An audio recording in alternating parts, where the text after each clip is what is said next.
tal? Bueno, vimos ya el concepto de derivada débil. ¿Ah? Vimos que es un concepto global de derivada que nos permite diferenciar cosas que de otra manera no tendrían derivada, en el sentido clásico, derivada puntual. Ajá. Pero vimos que aún así tiene sus restricciones, ¿no? Por ejemplo, vimos el caso de los saltos. Funciones, aunque sean suaves por trozos, pero con un salto. De hecho, ojo, por definición una función es C1 por trozos, si es continua, ¿ok? Y su derivada tiene discontinuidades de salto. En este caso me refiero a, lo dije un poco más intuitivamente, me refiero a que si la función tiene algún salto y en cada región donde no está el salto la función es C1, pues en ese caso vimos que eso no tiene derivada débil, ¿sí? Vimos que de hecho la razón es porque la derivada débil a un salto le asocia una delta de Dirac, y esa delta de Dirac no puede representarse como una función L1 log y por lo tanto no puede satisfacerse el concepto de derivada débil, ¿sí? Acuérdense que el concepto de derivada débil te está diciendo el lado izquierdo, acuérdense, déjenme lo escribo, les está diciendo la integral de u por la derivada alfa de phi es igual a menos 1 al módulo alfa, aquí va omega, ya saben, ¿no? De la derivada alfa u por phi. Ajá. Esto siendo la derivada débil, ¿ok? Entonces esto en notación distribucional lo está diciendo u, de hecho esto era b, ¿no? U con esto debe de ser menos 1 al alfa por b, phi. Entonces la definición de derivada débil requiere que tanto el lado izquierdo sea un emparejamiento integral, es decir, sea el emparejamiento asociado a una función L1 log, como el lado derecho. ¿Se acuerdan? Eso es lo que vimos cuando vimos distribuciones generadas por funciones L1 log, ¿va? Entonces, si hay una delta, pues esto no va a ocurrir. Entonces, aún la derivada débil tiene restricciones, ¿sí? Tiene restricciones, ¿va? Ok, vamos entonces a definir espacios de Sobolev, ¿va? Ok, esta va a ser la definición 4. Okay.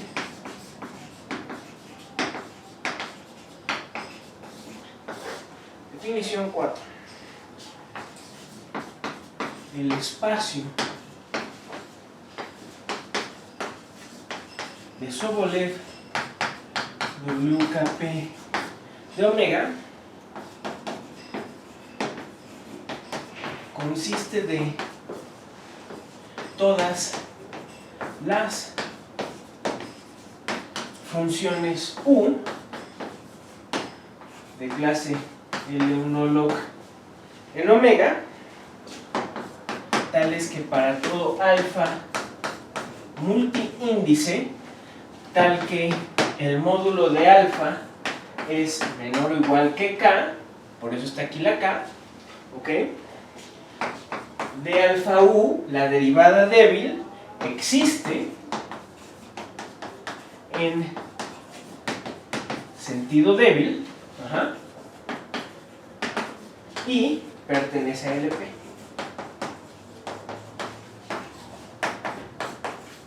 Ajá. Entonces, ya les había dado yo notación multiíndices. Para mí esto de aquí siempre es derivada débil, derivada parcial débil, ya saben. Recuerden, el d alfa es una derivada parcial, la notación de multiíndices es para denotar derivadas parciales.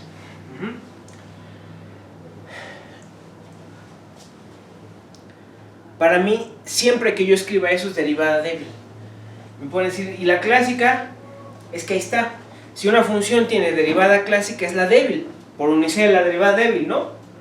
¿Okay? De hecho, de ahí la construimos. Vimos que Se los voy a poner explícitamente en la tarea, probablemente. Pero ya lo había visto. ¿Cómo definí? ¿Cómo es que obtuve la definición, derivamos la definición de derivada débil? Pues vimos que es lo que cumplía la derivada clásica. Ajá. Esa relación la cumple la derivada clásica. Ok, entonces a fin de cuentas, ¿qué me está diciendo esto? WKP de omega se puede escribir de varias maneras.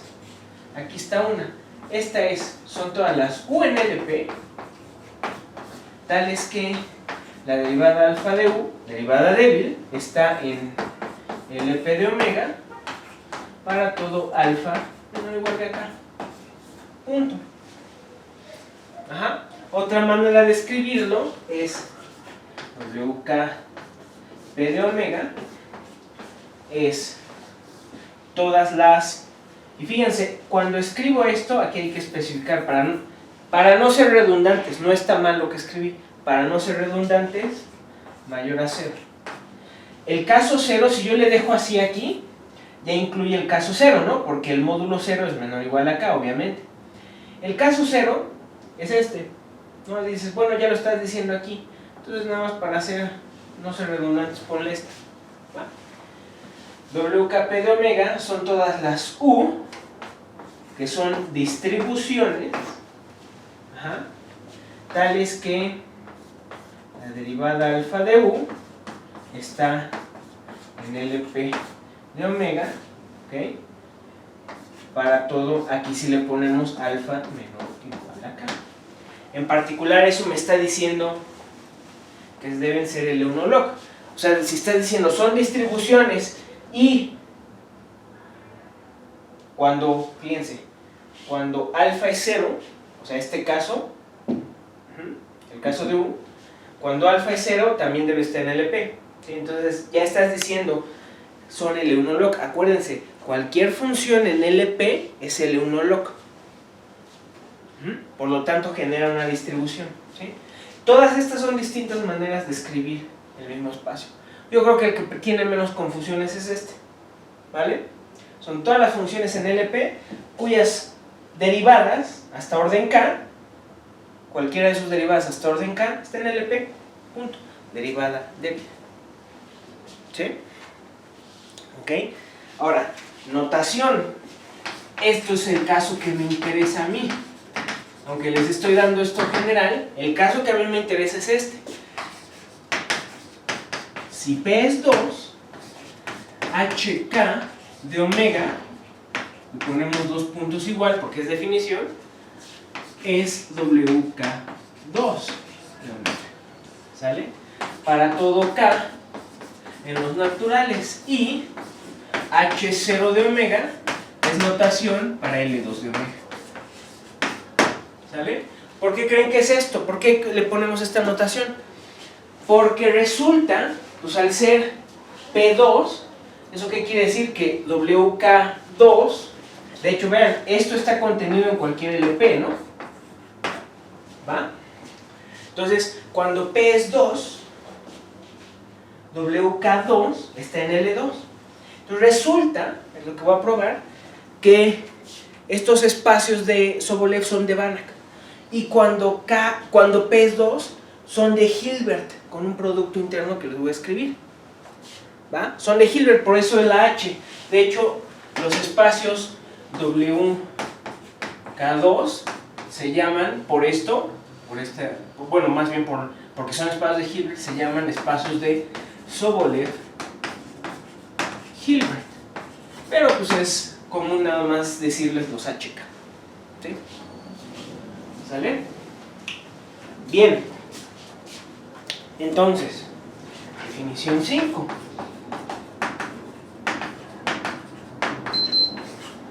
Definición 5. Si tenemos que una función está en WKP de omega, definimos la norma U en WKP de omega como la suma de alfa menor o igual a k de las derivadas alfa de u a la p en LP a la 1 entre p con p mayor o igual a 1 y menor estricto que infinito, y la suma de alfa menor o igual a k de las derivadas alfa de u, ¿ok?, en L infinito, ¿sale? Cuando p es infinito, ¿sí? Esa es la norma de Sobolev, ¿vale? Obviamente les voy a probar que en efecto esto es una norma, ¿va?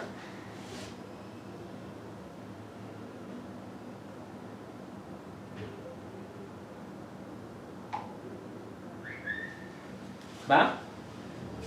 Permítanme un momento que aquí estoy. Si no apago esto me van a estar molestando.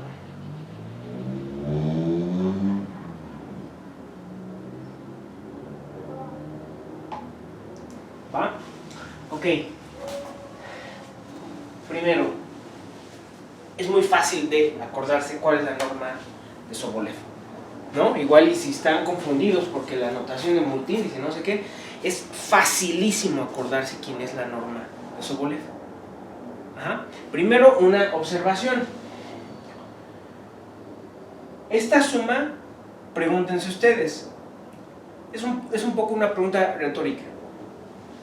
No es para que la contesten, si quieren contestarla explícitamente, háganlo, ¿no? Pero, ¿cuántos sumandos creen que hay aquí, en esta suma? Si están pensando k, están mal. Serían k, de hecho k más 1, porque esto trae el 0. Si están pensando, hay k más 1, ¿no? ¿Okay? Es decir, las derivadas hasta orden k y la función y el caso k igual a 0, ¿no? Si están pensando, hay k más 1 sumándose ahí, están mal. Están mal porque si yo les digo los multíndices de orden 1, ajá, si k fuera 1, menor o igual a 1, y estamos en n igual a 3, en R3, bueno, entonces ¿quiénes son los multíndices?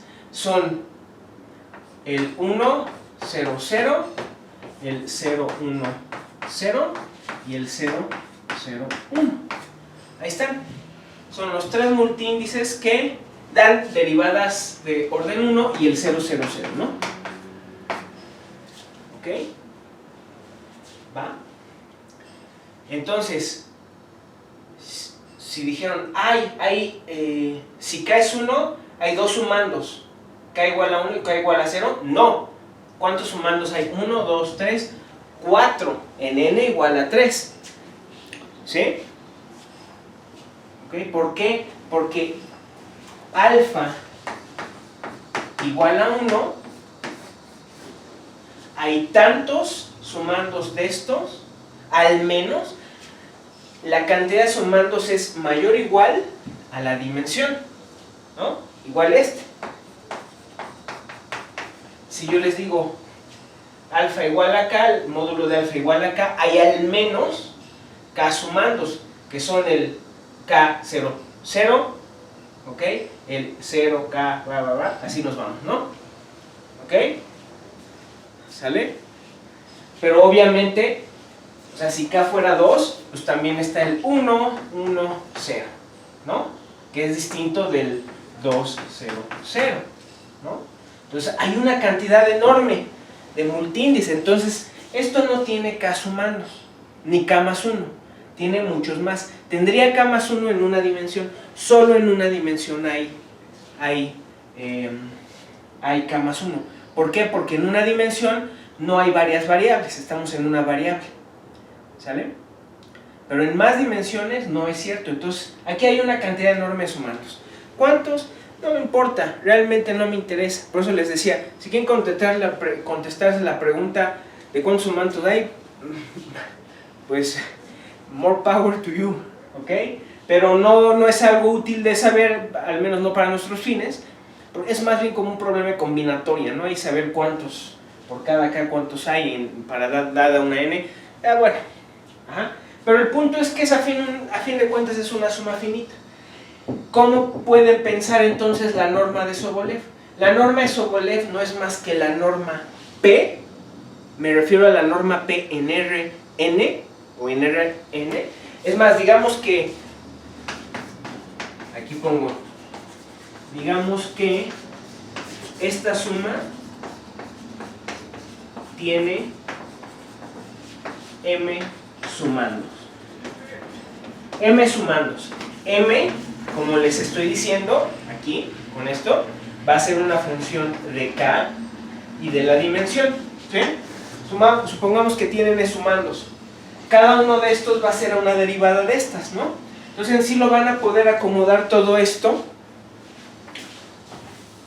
Lo van a poder ver así. La norma de Sobolev la van a poder ver como la norma P en Rm del vector cuyas componentes son cada uno de estos sumandos. ¿Sí?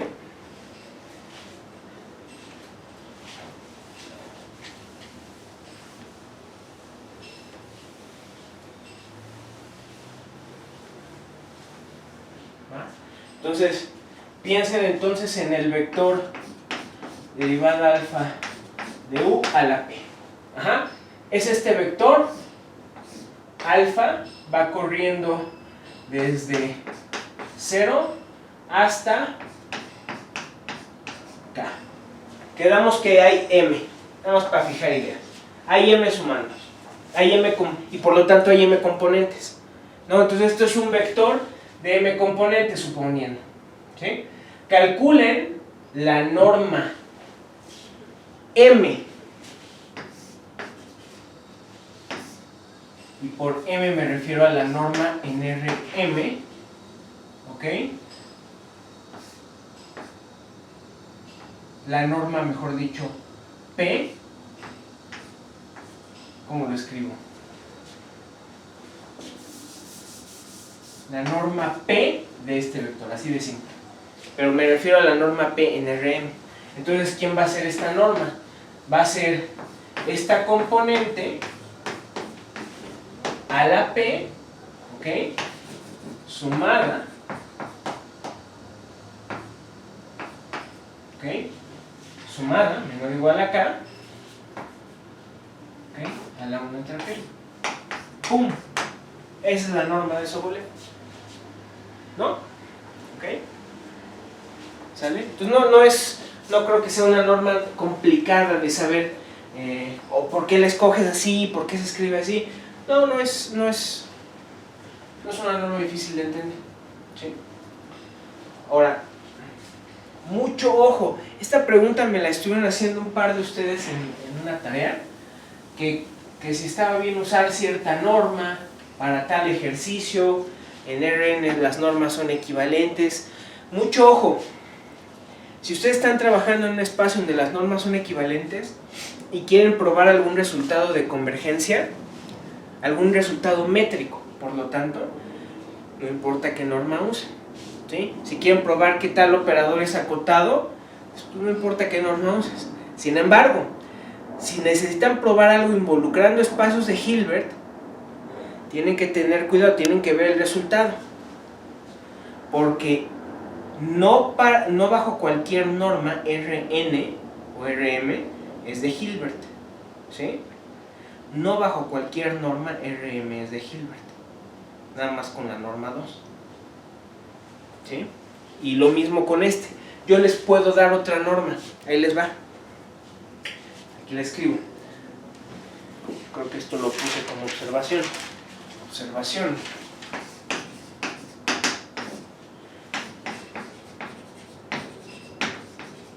También podemos usar la norma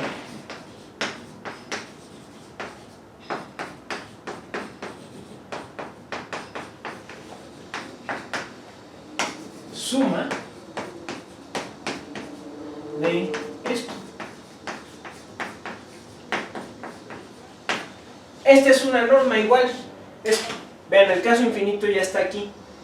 Lo único que les estoy diciendo, incluso para este caso, yo puedo usar esta norma. Esta es una norma también en WKP. Ajá. ¿Cuál es la diferencia? Son normas equivalentes, sí lo son, pero esta norma, bajo esta norma, WK2 no es de Hilbert. Ajá. De hecho, deberían saberlo. Si yo tengo, por ejemplo, el producto cruz de dos espacios de Banach, ¿ok? ¿Quién es la norma del producto cruz? La norma del producto cruz, la norma de la pareja XY, la norma de la pareja se define como la suma de las normas. ¿Sí? Vean que es algo así parecido a lo que estoy haciendo acá. ¿Por qué? Porque de cierta manera WKP es como el espacio, lo pueden pensar como un espacio metido en un LP vectorial, ¿no? Porque involucra a U, necesita que tú sepas que U y todas sus derivadas están en LP. ¿Sale? ¿Ok? Entonces, lo único que está diciendo, bueno, considera la norma LP de cada una de esas. Así, como así construyen la norma del espacio Banach, se construye la norma espacio Soule. Esta norma de aquí en espacio se llama, de Banach, se llama norma de Banach. Pero ojo, mucho ojo, el producto cruz también se le puede meter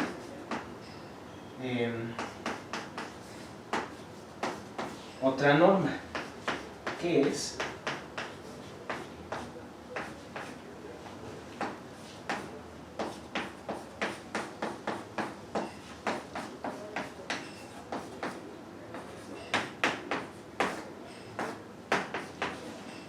la norma de Hilbert.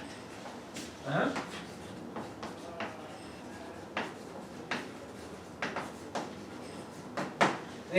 ¿Por qué nos es útil esta norma? Bueno, porque si estos espacios X y Y fueran de Hilbert, esta norma de Hilbert se deduce de un producto interno y por lo tanto este espacio también va a ser de Hilbert. Ajá. Entonces, aunque son normas equivalentes esta y esta, siempre son normas equivalentes, depende qué es lo que quieren hacer. Si ustedes quieren hacer algún tratamiento de espacios de Hilbert de esto, pues va a ser más útil esta, ¿no? De hecho, va a ser necesaria, dependiendo de lo que quieran hacer. Si en general les interesa simplemente propiedades métricas, pues esto es lo importante, ¿va? Entonces, esta también es una norma. Ajá. Es distinta a esta, son equivalentes, pero no necesariamente es la norma que será útil si ustedes quieren hablar de espacios de Hilbert. ¿Sale?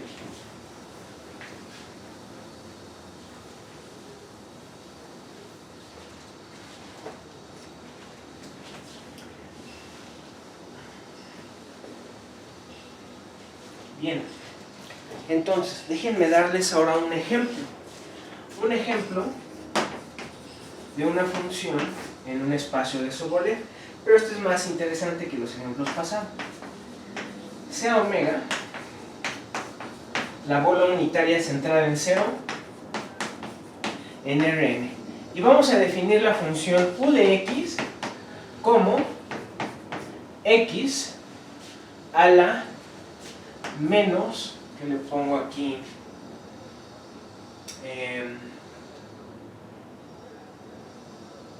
s, vamos a ponerle s, a la menos s, con x en omega y x distinta de 0. ¿Ok? Entonces la pregunta es, ¿para qué valores de S positiva, N y P se satisface que U está en W1P de omega? Vamos a encontrar esos valores, ¿sí? Si es que existen, vamos a encontrarlos, ¿va? ¿Qué es lo primero que hay que ver? Hay que verificar si la función está en LP, ¿no? Acuérdense, para que esta función esté en WKP, La entrada tiene que estar en LP, punto. Lo primero que hay que verificar es eso. ¿Va? Entonces, primero veremos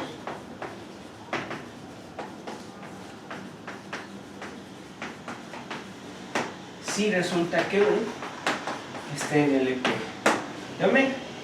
Bueno, para eso vamos a usar coordenadas esféricas en Rn. El teorema de integración en coordenadas esféricas en Rn, que deben conocer, no nada más de cálculo 4, sino de análisis 2 también. ¿Va? Entonces, para esto, ¿cuál es el problema? Esta función, distinto al caso anterior, en las lecciones pasadas vimos el caso de derivadas débiles de funciones que tenían discontinuidades de salto. Esta tiene una discontinuidad esencial, ¿no? Tiene una discontinuidad esencial. Entonces, si yo quiero calcular algún tipo de integral alrededor del cero, debo aislarla. Ese es un procedimiento que conocen desde cálculo, ¿sí? Y después tomar algún límite, ¿va? Entonces, ojo, vamos a usar coordenadas esféricas. La integral, por lo tanto, de la bola la bola de radio 1 sin una bola de radio epsilon, obviamente epsilon menor a 1, mayor a 0 y menor a 1, se puede escribir, me falta aquí el de x sobre la norma de x a la SP. Esto es igual a la integral de epsilon a 1 de la integral de la frontera de la bola de radio ρ con centro en 0 de dsx sobre ρ a la SP respecto de ρ. Ese es el teorema de coordenadas polares en Rn. ¿Qué estoy usando? Se los escribo por si no se acuerdan o no están familiarizados, pero deberían estar, los de teoría de integración. Una integral sobre una bola de radio R con centro en X de algo, ¿ok? ¿Sale? Esto es, según el teorema de coordenadas polares, esto es la integral de 0 a R de la integral de la frontera de la bola de radio ρ con centro en X, de lo mismo, ¿ok? Pero cambiar las variables, de ese omega de ρ, ¿ok? ¿Qué hice? ¿Quién es de ese omega? De ese omega es el elemento diferencial de superficie de esta superficie, y le pongo el omega para decir, o vamos a ponerle otra cosa, eta, ahorita vamos a ver. Eta quiere decir que esta superficie ya la parametrizaron respecto a eta, ¿sí? Y luego integran respecto a ρ. Este resultado lo conocen desde cálculo. No es nada raro, ¿va?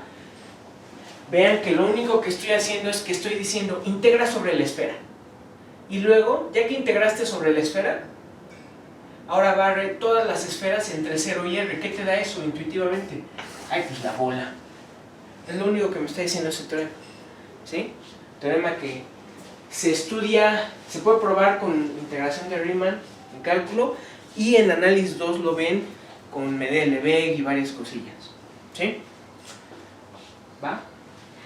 Ok, estoy usando ese resultado acá, nada más que como estoy integrando aquí en un anillo, porque le estoy quitando la bola de radio epsilon, por eso la integral va desde epsilon hasta 1, ¿sí? Ok, aquí parametricé respecto de x, ¿sí? Ok, entonces déjenme borrar eso.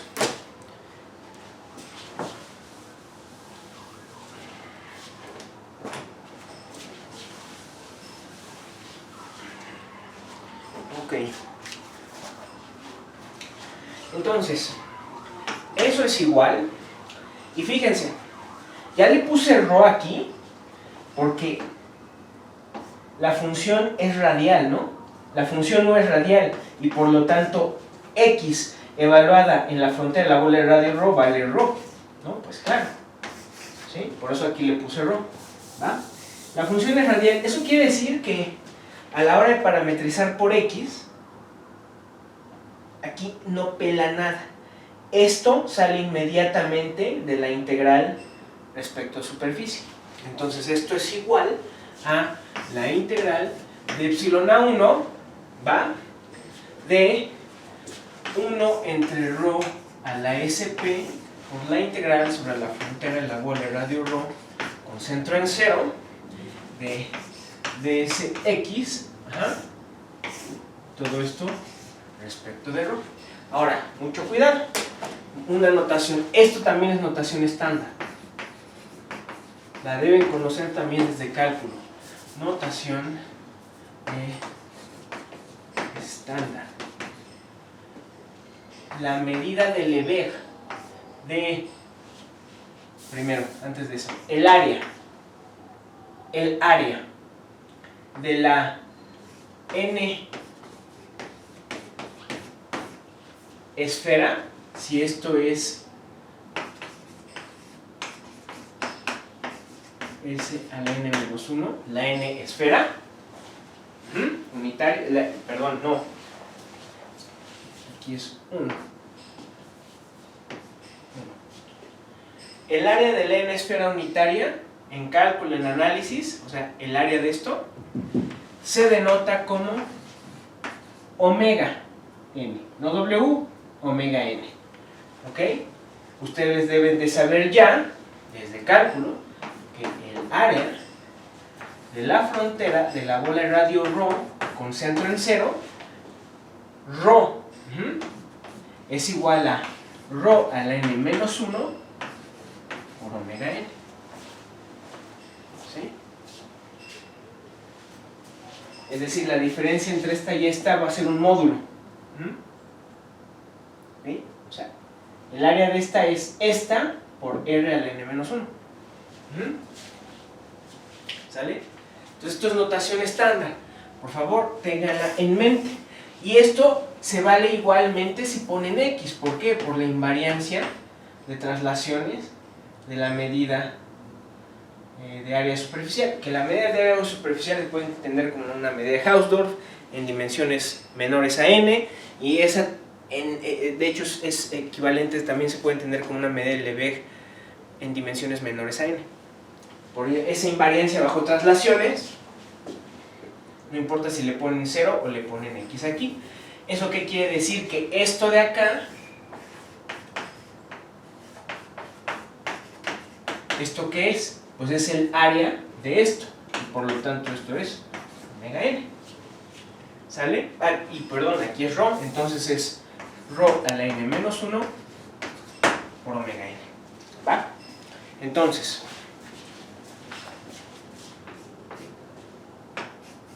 vamos a ponerle a esto asterisco.